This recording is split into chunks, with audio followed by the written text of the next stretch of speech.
Hello बच्चों। चलिए आज मैं फाउंडेशन के बच्चों को एक चैप्टर में बहुत प्रॉब्लम आती है और वो चैप्टर का नाम है कंसाइनमेंट।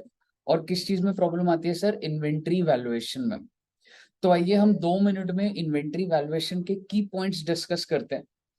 देखो बच्चे, कंसाइनमेंट के अंदर जो भी यूनिट्स कंसाइनी के पास बच जाते हैं, जो भी यूनिट्स, ठीक है, उसको हम क्या बोलते हैं? Closing stock.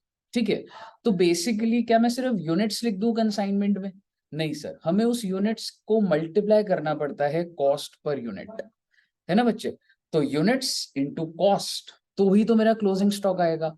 यूनिट्स के अंदर कोई बड़ा एनालिसिस नहीं होता। मान लो मैंने 1000 यूनिट भेजे, ठीक है, 50 डिस्ट्रॉय हो गए, ठीक है, 700 कंसाइनी ने बेच दिए, ठीक है, तो 750 तो हो गए। तो क्लोजिंग स्टॉक कितना हो गया? 250 यूनिट। तो यूनिट्स निकालना क्वेश्चन में डिफिकल्ट नहीं होता। डिफिकल्ट क्या होता है कि सर उसकी कॉस्ट कैसे निकाली जाए।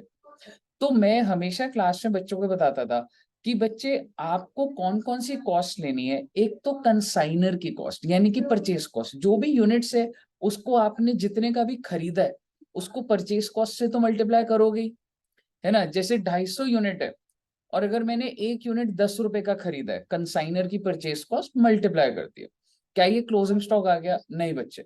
इसके अंदर कंसाइनर के एक्सपेंसेस भी जाएंगे, जैसे कि ट्रांसपोर्टेशन, जैसे कि इंश्योरेंस, फ्रेट, ऑक्ट्रॉय।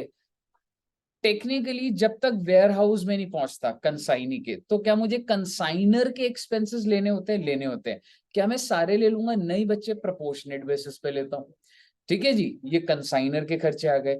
उसके बाद सर क्या हम कंसाइनी के खर्चे लेते हैं? जी हाँ, बिल्कुल लेते हैं। तो अगर कंसाइनी ने भी कुछ इंश्योरेंस का खर्चा है, कोई फ्रेट का खर्चा है, तो वो लूंगा लूंगा। सर गोडाउन रेंट लूंगा? नहीं लूंगा बच्चे, ध्यान से। गोडाउन रेंट को मैं इन्वेंट्री वैल्यूएशन के लिए नहीं लूंगा। क्यों नहीं लूंगा?